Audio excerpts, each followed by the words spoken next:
মারা গেলে গেছি, ওদের গুলিকে আমরা ভয় পাই না। ওদের গুলি ভয় পাও না? না। তখন তোমার বাবা মাকে কে জবাব দেবে? আমার বাবা মাকে আমি গুলাই আসছি, যে মরে গেলে আর যাবি রেখো না।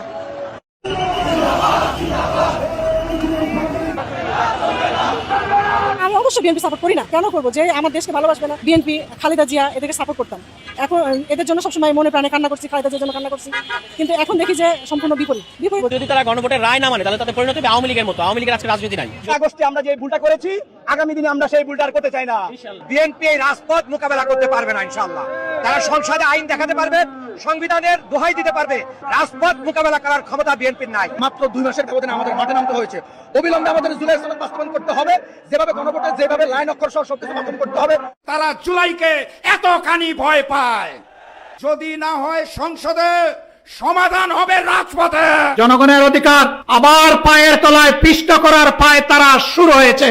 অধিকারের ব্যাপারে চুল পরিমাণ ছাড় দেব না। আমরা সংসদ থেকে বের হয়ে এসেছি, কিন্তু আমরা আবার সংসদে ফিরে যাব। মাঝখানের জনগণকে সাথে নিয়ে জনগণের মুক্তির আন্দোলন আমরা গড়ে তুলব। মালিক আমাদের হারানোর কিছুই নাই, আমাদের ব্যাগ নাই, আমাদের লুটপাটের ব্যাগ নাই, যেটা আমরা হারাবো। জুলাইয়ের সাথে গাদ্দারি করে বাংলাদেশে কেউ ক্ষমতায় থাকতে পারবে না, বিএনপিও না। কারণ জুলাই জিন্দা আছে, বিপ্লব জিন্দা আছে, শহীদেরা জিন্দা আছে। জুলাইয়ের সাথে গাদ্দারি করলে আবারও রাস্তায় নেমে আসবে আরো একবার সেই রুহানি প্লাবন, বাতিলরে ভাষায় নিয়ে যাবে আরো একবার। প্রিয় দর্শক, গুরুত্বপূর্ণ কিছু ভিডিও চিত্র আপনাদের মাঝে প্রকাশ করব, যা রীতিমতো অবাক করে দেওয়ার মতো চাঞ্চল্যকর অবস্থা সৃষ্টি হয়েছে। নেট দুনিয়া তোলপাড়, সামাজিক যোগাযোগ মাধ্যমে ভাইরাল। প্রিয় দর্শক, আসুন কথা না বাড়িয়ে লাইক করে শেষ পর্যন্ত ভিডিওটি দেখতে থাকি। হঠাৎ করে বিরাট বিরাট শক্তি মাঠে নেমে গেছে। কিছুদিন পর বিএনপি কুল কিনারা পাবে না, বিএনপি জয় বাংলা হয়ে যাবে। বিএনপি কঠিন বেকায়দা করেছে। আমাদের যারা কমেন্টে এসে গালাগালি করেন বিএনপির রেসপন্সার বা বিএনপির অশিক্ষিত সমর্থক, আপনারা জানেনই না যে বিএনপি কোন বেকায়দা করেছে। আরে যে যারা বিএনপিকে ক্ষমতায় এনেছে জামাতের হাত থেকে দেশকে বাঁচাতে, তারা এখন বিএনপির বিরুদ্ধে নামছে এবং জামাতের কাছে আসে। এবং মার্কিন যুক্তরাষ্ট্র বিএনপিকে ক্ষমতা এনেছে, এটা এস্টাবলিশ হয়ে গেছে। বিশেষ করে খলিল রহমানকে পররাষ্ট্রমন্ত্রী বানানোর মাধ্যমে এটা দিবালোকে স্পষ্ট। আমেরিকার মদতপুষ্টরাও বিএনপির বিরুদ্ধে মাঠে নেমে গেছে। ভারত, এই ভারতের মাধ্যমে বিএনপির পতন হবে। কিভাবে?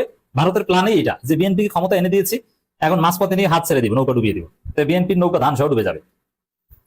প্রথম আলো ডেইলি স্টারের আচরণ স্পষ্ট হয়ে যাচ্ছে। প্রথম আলো ডেইলি স্টার এরা বিএনপির পক্ষে নোংরা প্রচারণা চালিয়েছিল বিএনপিকে ক্ষমতায় আনতে, জামাত থেকে দেশকে বাঁচাতে।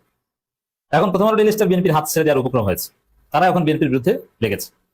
অতএব বিএনপি কিছুদিন পর চোখে কানে দেখবে না, কুল কিনারা খুঁজে পাবে না। বিএনপির ভাগ্য ভালো, কিন্তু সেটা কাজে লাগাতে পারলো না। এই যে জামাতের মতো একটা বিরোধী দল পাওয়া, যে যারা কোঅপারেট করতে চায়, যারা বিরোধিতা করতে চায় না, বরং তাদের কর্মীরা গালাগালি করে যে বিরোধিতা করেন না কেন। এখন দেখা গেছে সেই জামাতকে রাজপথে নামিয়ে দিয়েছে বিএনপি, রাজপথে নামতে বাধ্য করেছে। তো দর্শক, কোন কোন শক্তি মাঠে নেমেছে দেখেন। এটা সরকার ক্ষমতা আসা 1.5 মাসের মধ্যে হওয়ার কথাই না। এটা 3 বছর 2.5 বছর পর যদি হতো। আওয়ামী লীগের প্রথম দিকে এটা কখনো করেনি। এই যে টিআইবি সুজন, এরা কিন্তু মার্কিন যুক্তরাষ্ট্রের মদতপুষ্ট, যাই বলেন না কেন। এই টিআইবি সুজন এরা কিন্তু বিএনপির বিরুদ্ধে নেমে গেছে। টিআইবি সুজনের কার্যক্রমের মুখে টিকে থাকার কোনো সক্ষমতা বিএনপির নাই। টিআইবি সুজন বিএনপিকে দুর্নীতিতে বিশ্ব চ্যাম্পিয়ন হিসেবে আখ্যা দিয়ে 2008 সালের নির্বাচনে বিএনপির ভাড়াডুবির ব্যবস্থা করেছিল। যদিও 2008 সালের নির্বাচনে ইলেকশন ইঞ্জিনিয়ারিং হয়েছে, কিন্তু ইলেকশন ইঞ্জিনিয়ারিং না হলেও বিএনপি জামাতের ভাড়াডুবি হতো। তারপর ইলেকশন ইঞ্জিনিয়ারিং হয়েছে, হয়তোবা বিএনপি আরো 5-10টা সিট বেশি পেত, that's it. But election engineering হয়েছে এবং বিএনপির ভাড়াডুবি হয়েছে। তো বিএনপির জান্নাতে গেলেও বিএনপিকে খোটা খেতে হবে যে তোমরা তো দুর্নীতিতে বিশ্ব চ্যাম্পিয়ন ছিল। এটা কিন্তু টিআইবির কারণে। আর টিআইবির কাজ এটা, আওয়ামী লীগের দুর্নীতি নিয়ে কথা বলেছে।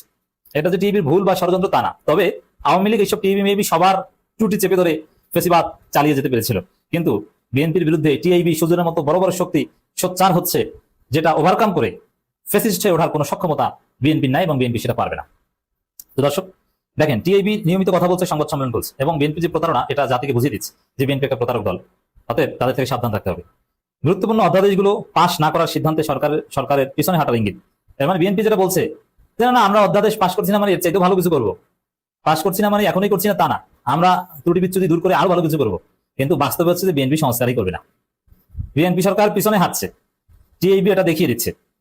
তো দর্শক, আরো বিভিন্ন সিভিল সোসাইটি যারা আছে, জামাতের বা বিরোধী দলের ঘাটতি ছিল যে তাদের পক্ষে সিভিল সোসাইটি নাই, এটা মারাত্মক ঘাটতি। সিভিল সোসাইটি গড়ে তুলতে পারেনি জামাত, মিডিয়া নেই, কিন্তু না, এই ঘাটতি অবিশ্বাস্যভাবে পূরণ হয়ে যাচ্ছে এবং যাবে। এই টিআইবি সুজন এদের চাইতে বড় সিভিল সোসাইটি তো বাংলাদেশে নাই। আসিফ নজরুল, সিয়ার আবরার, এদের চাইতে বড় সিভিল সোসাইটি বাংলাদেশে নাই। এরা সবাই বিএনপি সরকারের বিরুদ্ধে বলতে বাধ্য হবে। এমনকি অন্তর্বর্তী সরকারের অনেক উপদেষ্টা জামাতের সাথে রাজপথে নামতে পারে। আসিফ নজরুল অলরেডি মুখ খুলেছে বিএনপি সরকারের বিরুদ্ধে, বিএনপির প্রতারণার বিরুদ্ধে। টিআইবি মুখ খুলছে, সুজন বলা শুরু করেছে। এই যে টিআইবি, সুজন, জামাত, শিবির, আসিফ নজরুল, প্রথম আলো, ডেইলি স্টার, এরপরে শহীদুল আলম, অ্যাক্টিভিস্ট শহীদুল আলম কিন্তু নেমে গেছেন। প্রতিনিয়ত বিএনপির প্রতারণার বিরুদ্ধে জনমত তৈরি করছেন এবং বক্তব্য দিচ্ছেন। এতে এগুলো ডিল করা, ট্যাকেল দেওয়ার মতো শক্তি বিএনপি নাই এবং বিএনপি পারবে না। বিএনপি ধরা খাবে মারাত্মকভাবে এবং বিএনপি প্রতারণা এর মাধ্যমে ফাঁস হয়ে যাচ্ছে এবং শক্তিশালী প্রতিবাদ হচ্ছে। এত শক্তিকে বিএনপি সরকার কিভাবে মোকাবিলা করবে? জামাত, শিবির, শুধু শিবিরকেই তো বিএনপি ভয় পায়। সেখানে টিআইবি, সুজন, প্রথম আলো, ডেইলি স্টার সবাই বিএনপির প্রতারণার বিরুদ্ধে সোচ্চার হতে বাধ্য হবে। কেউ না চাইলেও বাধ্য হবে, কিছু করার নেই। ভূমি বিষয়ক, দুদক ও জাতীয় মানবাধিকার সহ গুরুত্বপূর্ণ বিষয়গুলোর অধ্যাদেশ পাশ করে আইনে পরিণত না করার সিদ্ধান্ত নিয়ে পেছনে হাঁটার ইঙ্গিত দিয়েছে সরকার। এর মানে আবার তারা গুম করতে চায়, আবার মানবাধিকার লঙ্ঘন করতে চায়, এটি হচ্ছে কথা। রাষ্ট্র সংস্কার নিয়ে এক সংবাদ সম্মেলনে এমন মন্তব্য করেন ট্রান্সপারেন্সি ইন্টারন্যাশনাল বাংলাদেশের নির্বাহী পরিচালক ডক্টর ইফতেখারুজ্জামান। তিনি আরো বলেন, আইনে পরিণত হতে যাওয়া সব অধ্যাদেশের সবাই দুর্বলতাহীন নয়, এমনকি কোনো আইন ক্ষেত্রে উদ্দেশ্যমূলকভাবে দুর্বল করা হয়েছে। টিআইবি নির্বাহী পরিচালক বলেন, সরকার বিচার বিভাগের স্বাধীনতা সংক্রান্ত 3টি অধ্যাদেশকে রহিত করার মাধ্যমে বিচার বিভাগের স্বাধীনতার বিষয়টি একেবারেই বাতিলের খাতায় ফেলে দেওয়ার ঝুঁকি সৃষ্টি করেছে। এর মানে বিএনপি বিচার বিভাগের স্বাধীনতা চায় না। বিচার বিভাগের স্বাধীনতা না চাওয়ার উদ্দেশ্য একমাত্র ফ্যাসিস্টই ওটা। কারণ ফ্যাসিস্ট হলে বিচার বিভাগকে কব্জা করতে হয়। তাই বিএনপি বিচার বিভাগকে কব্জা করছে, বিচারক নিয়োগ দেবে তাদের যাকে মন চায় তাকে, কোনো কাঠামো থাকবে না। 2 দিন পর দেখবেন যে বার কাউন্সিলের যে অ্যাডভোকেটশিপ পরীক্ষা, ওটাও বিএনপি দলীয়করণ করে ফেলেছে। ওটা এখন পর্যন্ত ঠিক আছে যে যারা যোগ্য তারাই অ্যাডভোকেট হয়, কিন্তু ওটাও এলোমেলো করে ফেলবে। তো প্রধান বিচারপতি নিয়োগ কিভাবে কি করবে, ওটাও ওই কিসের জ্যেষ্ঠতা, যাকে মন চাইবে, যে বিএনপি করে, যে বিএনপি যাকে পছন্দ করবে, যে আগামী তত্ত্বাবধায়ক সরকারের প্রধান উপদেষ্টা বানাবো, তাকে বিচারক হিসেবে নিয়োগ করবে, প্রধান বিচারপতি বানাবে। এই ধান্দাই খায়েশ বিএনপির আছে এবং এটা ইতিহাস বলে। কে এম হাসানকে বয়স বাড়িয়ে, বিচারপতির বয়স বাড়িয়ে কেন কে এম হাসানকে রেখে দিয়েছিল? যেন কে এম হাসান তত্ত্বাবধায়ক সরকার উপদেষ্টা হতে হয়। কিন্তু দেখা গেল যার জন্য এত কিছু করলো সে নিজে শেষে তত্ত্বাবধায়ক সরকার উপদেষ্টা হতে রাজি না। তারপর ইয়াজউদ্দিনকে বানাতে হয়েছে। ইয়াজউদ্দিনকে বানিয়েও বিএনপি বাঁচতে পারেনি, ধরা খেয়েছে। পুলিশকে একটি জনবান্ধব এবং একটি পেশাদার বাহিনী হিসেবে গড়ে তুলতে হবে, যে স্বাধীন ও নিরপেক্ষ কোনো কমিশন গঠন করেছেন, তার কোনো প্রতিফলন অধ্যাদেশিত হয়নি, যে জাতীয় আর নানান বিষয়ে কথা বলছে। এক কথা হচ্ছে যে বিএনপির প্রতারণার বিরুদ্ধে সবাই সোচ্চার হচ্ছেন এবং বিএনপির প্রতারণা, বিএনপিকে অন্যায় করছে কি হবে, এগুলো এই টিআইবি, সুজন বা এরকম নানান শক্তি, শহীদুল আলম সবাই হাতে কলমে দেখাচ্ছে, আসিফ নজরুল দেখাচ্ছে যে বিএনপি কতবার ভুল করছে, কি প্রতারণা করছে। তো দর্শক, কিছুদিন পর বিএনপি কুল কিনার পাবে না। গতকালকে ঢাকা বিশ্ববিদ্যালয়ের টিএসসিতে আমরা দেখেছি সংবিধান পুড়িয়ে ফেলতে, এই অত্যুত্তমূলক কর্মকাণ্ড করার পরেও কারো বিরুদ্ধে ব্যবস্থা গ্রহণ করা হয়েছে এরকম খবর আমরা দেখিনি। ঘটনার 24 ঘন্টা পার হতে চলেছে যখন, তখনও এই ব্যাপারে কোনো ধরনের কোনো সরকারি পদক্ষেপ। সম্পূর্ণ ভিডিওটি দেখলেন, বুঝতে পেরেছেন ভিডিওটি গুরুত্বপূর্ণ। আমরা বস্তুনিষ্ঠ সকল আপডেট এবং ব্রেকিং নিউজ আপনাদের মাঝে স্বল্প সময়ের মধ্যে উপস্থাপনা করি। অবশ্যই আমাদের চ্যানেলটিকে সাবস্ক্রাইব করে নিন, ভিডিওটি শেয়ার করে দিন সর্বোচ্চ। দেখা হচ্ছে পরবর্তী ভিডিওতে। আসসালামু আলাইকুম।